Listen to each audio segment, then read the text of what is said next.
RSMSSB computer instructor exam 2026 की तैयारी कर रहे हो तो ये वीडियो आपके लिए बहुत जरूरी है। बेसिक और सीनियर कंप्यूटर इंस्ट्रक्टर में सबसे बड़ी दिक्कत होती है सही MCQs प्लस सही एक्सप्लेनेशन प्लस पूरे सिलेबस का कवरेज।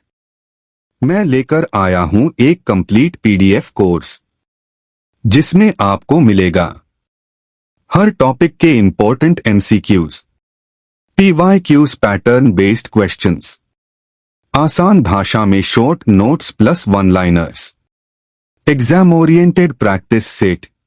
और हाँ, इस वीडियो में मैं आपको 10 MCQs की सैंपल PDF भी दिखा रहा हूं ताकि आप पहले क्वालिटी खुद देख लो।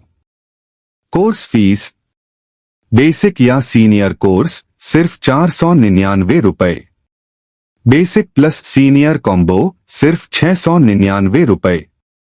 अगर आप चाहते हो ये PDF कोर्स तो अभी कमेंट करो PDF या डिस्क्रिप्शन में दिए गए लिंक से ज्वाइन कर लो या व्हाट्सएप कर लो 9588210043। लिमिटेड टाइम में ये प्राइस है, जल्दी करो। जो स्टूडेंट अभी शुरू करेगा वही सिलेक्शन के सबसे करीब होगा।